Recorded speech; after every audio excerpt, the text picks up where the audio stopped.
नमस्कार साथियों, एनजी के बी यूट्यूब प्लेटफॉर्म में आपका स्वागत है। साथियों, आज फिर लेके आए हैं आपके लिए शिक्षा मनोविज्ञान के महत्वपूर्ण प्रश्न जो सीटेट 2011 लेवल देखते के क्वेश्चन है। शिक्षा मनोविज्ञान को जितना अभ्यास और अनुभव करेंगे उतना ही मजबूत होता जाएगा आपके लिए। तो साथियों, शुरू करते हैं आज की ये क्लास। और ये रहा आपके लिए फर्स्ट क्वेश्चन। बच्चों के विकास के सिद्धांतों को समझना शिक्षक की सहायता करता है। साथियों, बच्चों के विकास के सिद्धांतों को समझना शिक्षक की सहायता करता है। ऑप्शन देखते हैं। शिक्षार्थी की आर्थिक पृष्ठभूमि को पहचानने में, शिक्षार्थियों को क्यों पढ़ाना चाहिए यह औचित्य स्थापित करने में, शिक्षार्थी की विभिन्न अधिगम शैलियों एवं प्रभावी रूप से संबोधित करने में, तथा शिक्षार्थी के सामाजिक स्तर को पहचानने। तो आपका आंसर होगा साथियों शिक्षार्थियों के विभिन्न अधिगम शैलियों को प्रभावी रूप से संबोधित करने में विकास के सिद्धांतों को शिक्षक की सहायता करता है समझने में। तो नेक्स्ट क्वेश्चन। पुरुष स्त्रियों की अपेक्षा ज़्यादा बुद्धिमान होते हैं। साथियों, सेंटेंस समझना। पुरुष स्त्रियों की अपेक्षा अधिक बुद्धिमान होते हैं स्त्रियों से। यह कथन क्या सत्य है? सही हो सकता है। लैंगिक पूर्वाग्रह को प्रदर्शित करता है या बुद्धि के विभिन्न पक्षों के लिए सही है या फिर सही है। तो आपका आंसर होगा बी, लैंगिक पूर्वाग्रह को प्रदर्शित करता है। आंसर क्या होगा? ब, लैंगिक पूर्वाग्रह को प्रदर्शित करता है। नेक्स्ट।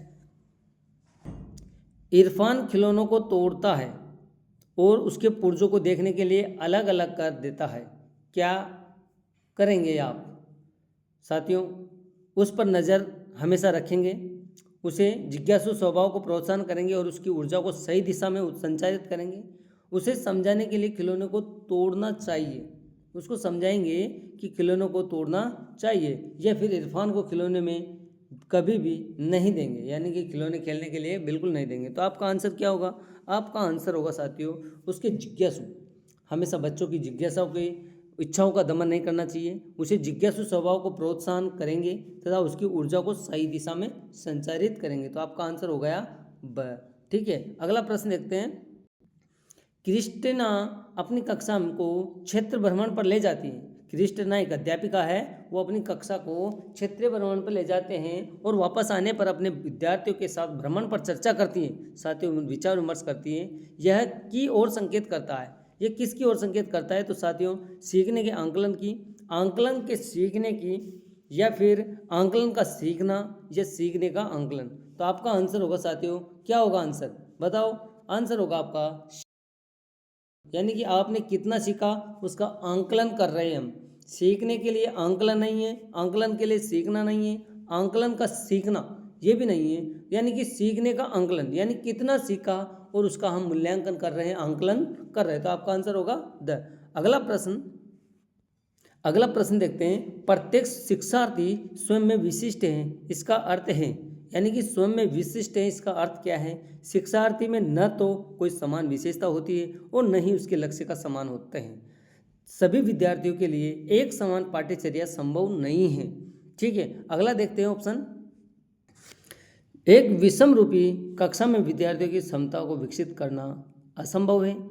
कोई भी दो विद्यार्थी अपनी योग्यता व रुचि प्रतिभाओं में एक समान नहीं होते। तो आपका आंसर होगा साथियों द। कोई भी विद्यार्थी हो या अपनी योग्यता व प्रतिभाओं में एक समान नहीं होते। तो साथियों आपका आंसर होगा द। कोई भी विद्यार्थी अपनी योग्यता में और प्रतिभाओं में समान नहीं होता। अगला प्रश्न देखते हैं। सृजनात्मकता उत्तर के लिए आवश्यक है। सृजनात्मकता उत्तर के लिए आवश्यक है। क्या आवश्यक है साथियों? विषय वस्तु आधारित प्रश्न, मुक्त उत्तर वाले प्रश्न, एक अत्यंत अनुशासन कक्षा, या प्रत्यक्ष शिक्षण प्रश्न। तो आपका आंसर क्या होगा? आंसर होगा मुक्त उत्तर वाले प्रश्न, यानी कि सृजनात्मक उत्तर के लिए हैं मुक्त उत्तर वाले प्रश्न। तो आपका आंसर होगा ब। अगला प्रश्न। विद्यार्थियों को के लिए प्रोत्साहन नहीं करना चाहिए। किसके लिए प्रोत्साहन नहीं करना चाहिए? समूह कार्य में दूसरे विद्यार्थियों के साथ सक्रिय रूप से अंतःक्रिया करने में, अधिक से अधिक पाठ्य सहगामी क्रियाओं में हिस्सा लेने में तथा शिक्षक जो पूछ सकते हैं उन सभी प्रश्नों को याद करने में, उत्तर कक्षा के अंदर और बाहर अधिक से अधिक प्रश्न पूछने। तो विद्यार्थी को प्रोत्साहन नहीं करना चाहिए, तो ये पूछ रहा है नहीं करना चाहिए, तो शिक्षक को जो प्रश्न पूछते हैं उन प्रश्नों के उत्तर याद करने के लिए नहीं कहना चाहिए। ठीक, अगला प्रश्न देखते हैं। निम्नलिखित में से कौन सा रचनात्मक आंकलन के लिए उचित उपकरण नहीं है? रचनात्मक आंकलन के लिए उचित उपकरण नहीं है तो कौन सा होगा? मौखिक प्रश्न मौखिक प्रश्न, सत्र परीक्षा, उत्तरोत्तर और खेल एवं दत्त कार्य। तो आपका आंसर होगा साथियों सत्र परीक्षा। क्या होगा? सत्र परीक्षा। वह आपका आंसर होगा। रचनात्मक आंकलन के लिए उचित उपकरण नहीं है, प्रश्न को समझना, उचित उपकरण नहीं है तो परीक्षा सत्र नहीं है। आपका आंसर ब। अगला प्रश्न देखते हैं। भारतीय समाज की बहुभाषिक विशेषताओं को देखा जाना चाहिए। कैसे देखा जाना चाहिए? विद्यालय जीवन को समृद्ध बनाने के संसाधन के रूप में, विद्यार्थियों को सीखने के लिए अभिप्रेरित करने हेतु शिक्षक योग्यता की चुनौती के रूप में, या विद्यार्थियों के लिए विद्यालय जीवन को एक जटिल अनुभव के रूप में बनाने के कारक के रूप में, शिक्षण अधिगम प्रक्रिया की बाधा के रूप में। तो आपका आंसर होगा साथियों द। शिक्षण अधिगम प्रक्रिया की बाधा के रूप में देखा बहुभाषी विशेषताओं को देखा जाता है। आपका आंसर होगा द। अगला प्रश्न। विद्यार्थियों के सीखने में जो रिक्तियां रह जाती हैं उनके निदान के बाद होना चाहिए। विद्यार्थियों के सीखने में जो रिक्तियां रह जाती हैं उनके निदान के बाद होना चाहिए। सघन अभ्यास कार्य, सभी पाठों के व्यवस्थित रूप से दोहराना, शिक्षार्थियों और अभिभावकों को उपलब्धि के बारे में बताना, समुचित उपचारात्मक कार्य। तो आपका आंसर होगा समुचित उपचारात्मक कार्य। Next answer the. अगला क्वेश्चन। सबसे अधिक गहन और जटिल सामाजिकरण होता है। सबसे अधिक गहन और जटिल सामाजिकरण होता है किशोरावस्था के दौरान, पूर्व बाल्यावस्था के दौरान, प्रौढ़ावस्था के दौरान तथा पूरी व्यक्ति के पूरे जीवन में। तो आपका आंसर होगा सबसे अधिक गहन और जटिल सामाजिकरण होता है किशोरावस्था में। तो आपका आंसर होगा किशोरावस्था के दौरान। ठीक है। अगला प्रश्न। आनुवंशिकता को सामाजिक संरचना माना जाता है। गौण, स्थिर, गत्यात्मक व प्राथमिक। क्या माना जाता है? सामाजिकता को, आनुवंशिकता को सामाजिक संरचना माना जाता है। गौण, गत्यात्मक, स्थिर और प्राथमिक। तो आपका आंसर होगा प्राथमिक माना जाता है। आपका आंसर क्या होगा? प्राथमिक द। अगला प्रश्न देखते हैं। जीन पियाजे के अनुसार विकास की पहली अवस्था जन्म से लगभग 2 वर्ष आयु के दौरान बच्चा सबसे बेहतर सीखता है। बच्चा सबसे बेहतर क्या सीखता है? निष्क्रिय शब्दों को समझने के द्वारा, अमूर्त तरीके से चिंतन द्वारा, भाषा के लिए अर्जित ज्ञान के अनुपयोग द्वारा तथा इंद्रियों के प्रयोग द्वारा। तो साथियों जीन पियाजे ने पहली अवस्था में वो इंद्रियों के माध्यम से, इंद्रियों के द्वारा सीखता है। तो आपका आंसर होगा द। नेक्स्ट प्रश्न। निम्न में से कौन सा समझ के लिए शिक्षण को प्रदर्शित नहीं करता है? ऑप्शन देखते हैं। नियम कैसे काम करता है इसे स्पष्ट करने हेतु उदाहरण उपलब्ध कराने के लिए विद्यार्थियों को पढ़ाना, समानता और अंतर देखने और सादृश्यता स्थापित करने के लिए विद्यार्थियों की सहायता करना, या विद्यार्थियों को एकांकी तथ्य और प्रक्रियाओं को याद करने की योग्यता बनाना तथा परिघटना या अवधारणा को अपने शब्दों में अभिव्यक्त करने के लिए विद्यार्थियों को कहना। तो आपका आंसर क्या होगा साथियों? विद्यार्थियों को एकांकी तथ्यों और प्रक्रियाओं को याद करने को बनाना। आपका आंसर होगा स। ठीक है। अगला प्रश्न देखते हैं। सीखने का वह सिद्धांत जो पूर्ण रूप से और केवल अलोकनीय व्यवहार पर आधारित है, सीखने के किस सिद्धांत से संबंधित है? व्यवहारवादी, विकासवादी तथा रचनात्मक और संज्ञानात्मक। तो आपका आंसर होगा संज्ञानात्मक। साथियों आंसर क्या होगा? संज्ञानात्मक। ठीक है। नेक्स्ट प्रश्न। एक शिक्षिका अपनी कक्षा के प्रतिभाशाली बच्चों की योग्यता की उपलब्धि चाहती है। अपने उद्देश्यों की प्राप्ति के लिए उसे निम्नलिखित में से क्या नहीं करना चाहिए? तनाव को नियंत्रित करना चाहिए, विशेष ध्यान के लिए उन्हें उनके समकक्ष से अलग करना, उनकी संरचनात्मकता को वृद्धि करने के लिए चुनौती देना, गैर शैक्षिक गतिविधियों में आनंद लेना। आंसर क्या होगा? तो साथियों आपका आंसर क्या होगा? आंसर होगा बी, विशेष ध्यान के लिए उनके समकक्ष से अलग करना। ठीक है। एक बार क्वेश्चन समझिए कि एक शिक्षिका अपनी कक्षा के प्रतिभाशाली बच्चों की योग्यताओं की उपलब्धि चाहती है और अपने उद्देश्य की प्राप्ति के लिए निम्नलिखित में से क्या करना नहीं चाहिए? नहीं करना चाहिए। तनाव को नियंत्रित करना चाहिए, ये सत्य हैं। उनकी संरचनात्मकता को वृद्धि करने के लिए उन्हें चुनौती देना, ये भी सही है, वृद्धि के लिए। ठीक है, गैर शैक्षिक गतिविधियों में आनंद लेना चाहिए, हाँ, और विशेष ध्यान के लिए उनके समकक्ष अलग अलग नहीं करना चाहिए। तो आपका आंसर होगा ब आंसर होगा। ठीक है, अगला प्रश्न देखते हैं।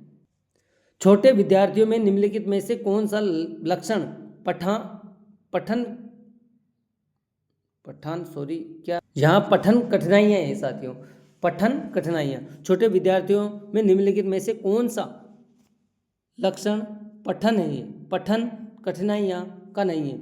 पठन गति और प्रवाह में कठिनाई, शब्द और विचारों को समझने में कठिनाई, सुसंगति वर्तनी में कठिनाई, वर्ण एवं शब्द पहचान में कठिनाई। तो आपका आंसर क्या होगा? आंसर होगा ब, शब्दों और विचारों में समझने में कठिनाई, ब आपका आंसर होगा। अगला प्रश्न देखते हैं। निम्नलिखित में से कौन सी विशेषता आंतरिक रूप से अभिप्रेरित बच्चों के लिए सही नहीं है? आंतरिक रूप से अभिप्रेरित बच्चों के लिए नहीं है। उन्हें कार्य करने में आनंद आता है, वे कार्य करते समय उच्च स्तर की ऊर्जा प्रदर्शित करते हैं, वह चुनौती ब्रेक कार्यों की पसंद करते हैं, ये हमेशा सफल होते हैं। तो आपका आंसर क्या होगा? आपका आंसर होगा द, ये हमेशा सफल होते हैं। आंतरिक रूप से प्रेरित बच्चों के लिए सही नहीं है, सही नहीं है, तो ये हमेशा सफल होते हैं। आपका आंसर होगा द। ठीक है, नेक्स्ट क्वेश्चन। शिक्षार्थी का आत्मनियमन की ओर संकेत करता है, किसकी ओर संकेत करता है? विद्यार्थी के व्यवहार के लिए विनिमय बनाना, विद्यार्थी निकाय द्वारा बनाए गए नियम विनिमय, स्व अनुशासन और नियंत्रित तथा अपने सीखने का स्वयं पर्यवेक्षण करने की उनकी योग्यता। तो आपका आंसर होगा स्व अनुशासन नियंत्रित। आपका आंसर होगा स्व अनुशासन नियंत्रित। Next question. निम्नलिखित में से किस कथन को सीखने के लक्षण के रूप में नहीं माना जा सकता? किस लक्षण में नहीं माना जा सकता? सीखने के लक्षण के रूप में नहीं माना जा सकता। सीखना कुछ ऐसी चीज़ है जो अनुभवों के परिणाम स्वरूप घटित होती है। व्यवहार का अध्ययन सीखना है। अनधिगम भी सीखने का एक हिस्सा है। सीखना वह प्रक्रिया है जो व्यवहार में मध्यस्थ करती है। तो आपका आंसर होगा साथियों वह अनधिगम भी सीखने का हिस्सा है। निम्नलिखित कथन में सीखने के रूप में नहीं माना जाता है, यहाँ पूछ रहा है, तो यहाँ पर अनधिगम भी सीखने का हिस्सा है। आपका आंसर होगा स। अगला प्रश्न। सिद्धांत के रूप में रचनावाद है। ऑप्शन। दुनिया के बारे में अपना दृष्टिकोण निर्मित करने के शिक्षार्थियों की भूमिका पर बल देना, सूचनाओं को याद करने और पुनर्स्मरण द्वारा जांच करने पर बल देना तथा शिक्षक की प्रभुत्वशाली भूमिका पर बल देना तथा अनुकरण की भूमिका पर बल देना। तो आपका आंसर क्या होगा? आंसर होगा आपका सूचनाओं को याद करने और पुनर्स्मरण द्वारा जांच करने पर बल देना, ब। अगला प्रश्न। सृजनात्मक विद्यार्थी या शिक्षार्थी वह है जो बहुत बुद्धिमान है, परीक्षा में हर बार अच्छे अंक प्राप्त करने के योग्य है, पार्श्व चिंतन और समस्या समाधान में अच्छा है, ड्राइविंग और पेंटिंग में बहुत विलक्षण है। तो आपका आंसर होगा पार्श्व चिंतन और समस्या समाधान में अच्छा है। स आंसर होगा आपका साथियों। सृजनात्मक शिक्षक के बारे विद्यार्थी के बारे में जो शिक्षार्थी होता है उसके बारे में पार्श्व चिंतन और समस्या समाधान में बहुत अच्छा होता है। Next question. अवधारणाओं का विकास मुख्य रूप से किसका हिस्सा है? बौद्धिक विकास का, शारीरिक विकास का, सामाजिक विकास का, संवेगात्मक विकास का। तो साथियों अवधारणाओं का मुख्य रूप से बौद्धिक विकास का हिस्सा है। अवधारणा का विकास होना, बौद्धिक विकास होना कहलाता है। तो आपका आंसर अ होगा। ठीक है, अगला प्रश्न। व्यक्तिगत शिक्षार्थी एक दूसरे से में भिन्न होते हैं, किस में भिन्न होते हैं? विकास दर में, विकास क्रम में, विकास की सामान्य क्षमता में, बुद्धि एवं विकास के सिद्धांतों में। तो आपका आंसर होगा विकास की दर में। व्यक्तिगत विद्यार्थी एक दूसरे से भिन्न होते हैं विकास की दर में। आपका आंसर होगा विकास की दर में। अगला प्रश्न। बच्चे के उचित विकास को सुनिश्चित करने के लिए उसका स्वास्थ्य, शारीरिक विकास एवं महत्वपूर्ण आवश्यक है, यह कथन है गलत हो सकता है क्योंकि विकास नितांत व्यक्तिगत मामला है। सही है क्योंकि विकास क्रम में शारीरिक विकास सबसे पहले स्थान पर आता है। सही है क्योंकि शारीरिक विकास के अन्य पक्षों के साथ अंतर संबंध है। द गलत है क्योंकि शारीरिक विकास विकास के अन्य पक्ष को किसी भी प्रकार से प्रभावित नहीं करता है। क्वेश्चन को समझना साथियों, क्वेश्चन एक अच्छे सेंटेंस दे रखे हैं और क्वेश्चन हमेशा कंफ्यूज करने वाला क्वेश्चन है और ऑप्शन भी उसके क्वेश्चन कंफ्यूज करने वाले हैं। तो आंसर होगा आपका ब सही है, क्योंकि विकास क्रम में शारीरिक विकास सबसे पहले स्थान पर आता है। तो आपका आंसर होगा ब। ठीक है, अगला प्रश्न देखते हैं। मानव विकास कुछ विशेष सिद्धांतों पर आधारित है, निम्नलिखित में से कौन सा मानव विकास का सिद्धांत नहीं है? अनुक्रमिकता, सामान्य से विशिष्ट, प्रतिवर्ती और निरंतरता। तो आपका आंसर क्या होगा साथियों? प्रतिवर्ती है। मानव विकास कुछ विशेष सिद्धांतों पर आधारित है, निम्न में से कौन सा मानव विकास का सिद्धांत नहीं है? तो यहाँ पर प्रतिवर्ती सिद्धांत नहीं है, बाकी अनुक्रमिक सिद्धांत भी है, सामान्य से विशिष्ट भी है, निरंतरता का भी है। आपका आंसर होगा स। यहाँ नहीं है, पूछ रहा है साथियों। ठीक है, अगला प्रश्न देखते हैं। निम्नलिखित में से कौन सा कथन सीखने के बारे में सही है? सीखने के बारे में सही है। सीखना उसे वातावरण से प्रभावित होता है जो संवेगात्मक रूप से सकारात्मक हो और भी शिक्षार्थियों को संतुष्ट करने वाला हो। सीखने के किसी भी चरण पर सीखना संवेगात्मक कारकों से प्रभावित नहीं होता है। सीखना मूल रूप से मानसिक क्रिया है। बच्चों द्वारा दी गई त्रुटियां यह संकेत करती है कि किसी तरह की सीखना नहीं हुआ है। तो आपका आंसर क्या होगा? आपका आंसर होगा सीखना मूल रूप से मानसिक क्रिया है। क्या है? मूल रूप से मानसिक क्रिया है। अगला प्रश्न देखते हैं। अगला प्रश्न है, निःशक्त बच्चों के लिए समेकित शिक्षा की केंद्रीय प्रायोजित योजना का उद्देश्य है में निःशक्त बच्चों को शैक्षिक अवसर उपलब्ध कराना। तो आंसर क्या होगा? आंसर होगा विशेष विद्यालय, मुक्त विद्यालय, ब्लाइंड रिलीफ एसोसिएशन के विद्यालय तथा नियमित विद्यालय। तो साथियों क्वेश्चन को समझना, निःशक्त बच्चों के लिए समेकित शिक्षा की केंद्रीय प्रायोजित योजना का उद्देश्य है में निःशक्त बच्चों को शैक्षिक अवसर उपलब्ध कराता है विशेष विद्यालय। आपका आंसर होगा विशेष विद्यालय। अगला प्रश्न देखते हैं। मूल्यांकन का मुख्य उद्देश्य होना चाहिए। साथियों मूल्यांकन का मुख्य उद्देश्य क्या होना चाहिए? शिक्षार्थियों की उपलब्धि की मापना, यह निर्णय लेना कि क्या विद्यार्थी को अलग कक्षा में प्रोन्नति किया जाना चाहिए, सीखने में होने वाले कमियों का निदान और उपचार करना, सीखने में विद्यार्थियों की द ऑप्शन है शिक्षार्थियों की त्रुटि निकालना।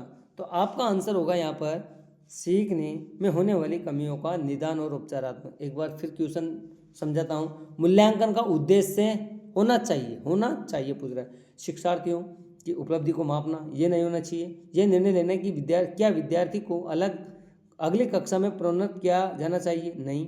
सीखने में होने वाली कमियों का निदान और उपचारात्मक, शिक्षार्थियों की त्रुटियां निकालना। तो यहाँ पर आंसर है सीखने में कमियां जो बच्चों में हैं उनका निदान करना और उपचार करना। ठीक है, अगला क्वेश्चन। शिक्षार्थी जो पहले सीख चुके हैं उनकी पुनरावृत्ति और प्रत्यास्मरण में शिक्षार्थी की मदद करना महत्वपूर्ण है, क्योंकि नई जानकारी को पूर्ण जानकारी से जोड़ना सीखने को समृद्ध बनाता है। पूर्व पाठक के दौरान यह एक प्रभावित तरीका है। यह शिक्षार्थियों को स्मृति को बढ़ाता है, जिससे सीखना सुदृढ़ होता है। यह